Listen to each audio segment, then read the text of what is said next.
Welcome back to Tactex, and after several conversations and requests, we have created this short class focused on some thoughts about how to deal with a 3-4-3 system out of possession.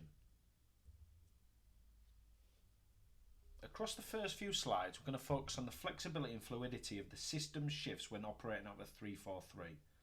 While there are 6 fluid shifts to this system, in this video we're going to highlight just a couple of the more familiar variations while using the forward players. Now these shifts can make it difficult for any team to pin down when out of possession. One simple shift is when the centre forward, the 9, drops into midfield, and this creates a 3-4-1-2 or a 3-5-2. Now against a single pivot, this isn't a major issue. However, it can leave your defensive line pinned by just 2 forwards. It can also potentially see you defending in a man-to-man situation if the opposition push on their wing-backs. So if you're playing with a back 4 and they bump on the wing-backs, as you can see, you will be man-for-man on your defensive line. Now I'll show you a couple more examples of this later in the class. Another simple shift from the forwards is when the 2 wide forwards, 7-11, drop into midfield. This can create a real problem for both your defensive and midfield lines if you don't have a clear strategy to deal with it. Just remember, this is a fluid movement for the opposition, something that they'll always work on. And sometimes this may feel unfamiliar for your side to adjust to, and it forces a lot of split-second decisions.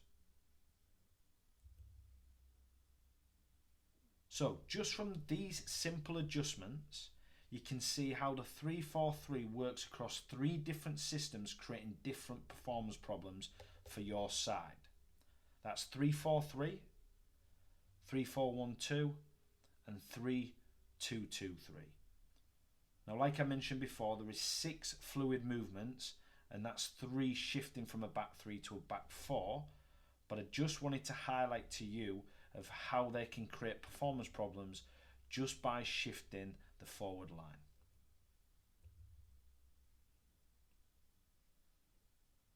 So let's pull up a team in a 4-3-3 system. This will allow us to illustrate some of the performance problems that your team, or really any team, may need to deal with if playing against a 3-4-3.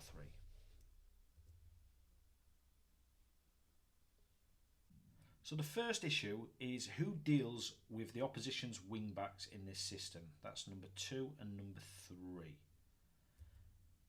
Now let's just have a look at the side connections. So this is where we need to get the balance right if you are wanting to stay in the 4-3-3 system. So who deals with the wing back? So you could ask your wide forward to deal with the wing back, but then this gives the opposition chance to control the defensive line and the rhythm of the game. Now you might set up a different strategy to get pressure onto the back 3, but I'm just using the example if your wide forward drops deep to deal with their wing back and your full back deals with their wide forward. Now you might want to get more pressure on the opposition, so you could bump on your full back to their wing back. That means then your back 4 has to shift across the pitch, which will see them in man-to-man duels. So you need to be mindful that you have the right personnel to deal with this if they do break the line or get the ball into the forward line. There is also potential that if the opposition attack quickly, they can get the extra body into the attack from the opposite side of the pitch, which sees them with an instant overload. This is where you're asking a question of your holding midfielder, so the 4 in this example, where they must be disciplined and stay connected to your backline. Again though, there is a lot of decisions that need to be made in a split second.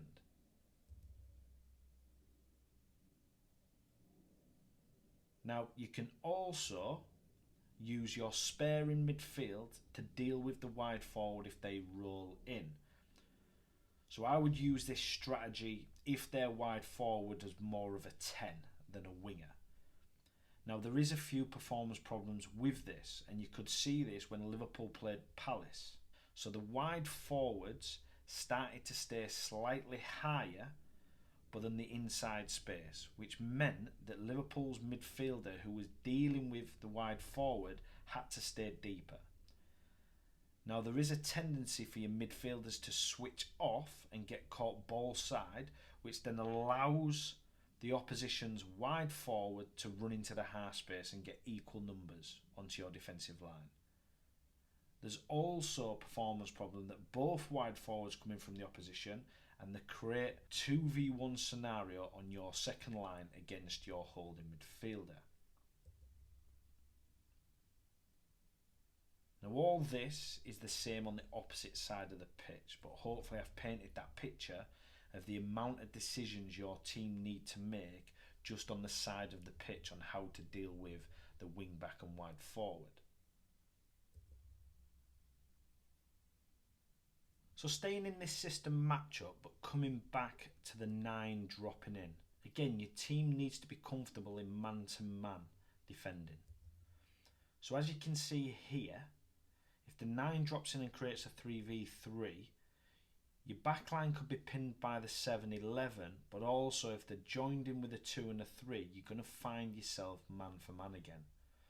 Now, if you get your 7-11 to drop deep, that then allows their defensive line to control the rhythm of the game again.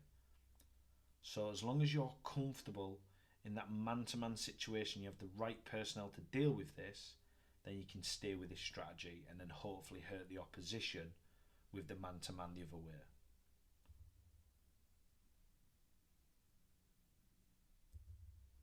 Now let's flip it to the 4-4-2. So this is a strategy that a lot of teams have been using over the last year or so. 4-4-2 when out of possession. Now I like this balance, especially against a 3-4-3, but there's different ways of doing it. So you maintain that +1 against a 3, you've got the equal numbers across the middle and then the -1 at the top. Now just looking at the side connections again, so if you're looking at some of the teams, they will tend to narrow off the 7-11 and become part of the midfield. Now their job will be to cut out any passes into the opposition's wide forwards. This will also allow you as a team, if you win the ball, to break quickly as well. But the downfall to this is if your fullbacks are dealing with their wing backs and they do break the lines into the 7-11, it can create that instant overload in the centre of the pitch. Now, yes, you would expect your 2 and 3 to narrow off, but then they've got the opportunity to play around you. And you do see this quite a bit. So you're relying heavily on your 7-11 at being good at cutting out and screening passes forward, while also being ready to set up a counter-attack yourself. Now, what you'll also see is the opposition changing to a 4-2-2.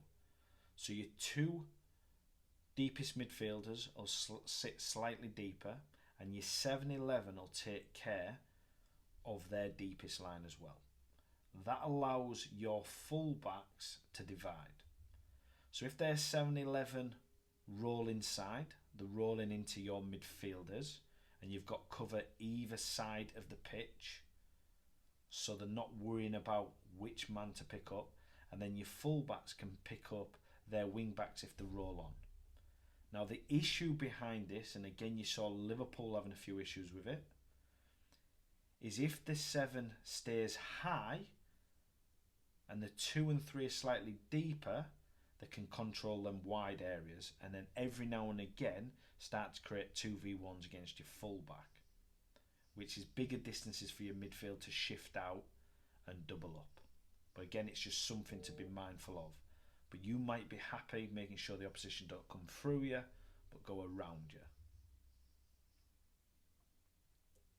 So we get asked the question a few times of how would we deal with this within the chaos?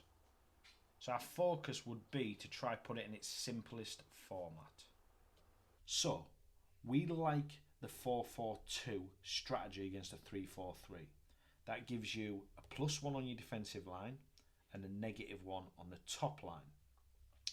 So this could be that we move into a 4-4-2 and stick with it, or we could go from a 4-4-2 from a 4-3-3. So we could bump on our 10, just as long as we've got two players pressing their defensive line. Now our objective for them would be to try and press the ball and lock the opposition down one side of the pitch, not allowing them to play through. From there, we'd bump on our two centre midfielders and we would ask our 7-11s to deal with their wing backs. Yes, we understand that they'll have to defend deeper than you usually do, but you're doing this job for the team. Now, if they're productive in possession, they could pin back their two wing backs and play in natural positions. And then the final message would be that our defensive line find the mark and deal with the danger. So we're not asking players to make a lot of decisions in split seconds. We're just asking them to simply find the mark and deal with them. So if the 7-11 for the opposition are rolling in, we'll get our fullbacks to roll in with them. And our 7-11 must deal with their mark. Now we understand there'll be different scenarios, but all we're trying to do is limit the decision making within the chaos. Now that would be our message if we wanted to maintain the +1 and -1. But because of the game, we might want to start getting pressure on the back three because they might be dominating, or we might be chasing the game. Our press, to be more aggressive, would come from the sides. So the midfield can keep locked onto their players, and then we bump on from the full-back and the wide forward. Yes, we understand that we're man for man now, but this would be to stop them from having the rhythm of the game or for us to try and get back into the game. And again, same picture from the opposite side, trying to keep that message as simple as possible to deal with a 3-4-3. Hopefully that gives you a couple of ideas of how to deal with a 3-4-3. Now, after plenty of discussion within the team, we've all had experience of trying to deal with this awkward system in our own way and at different levels of the game.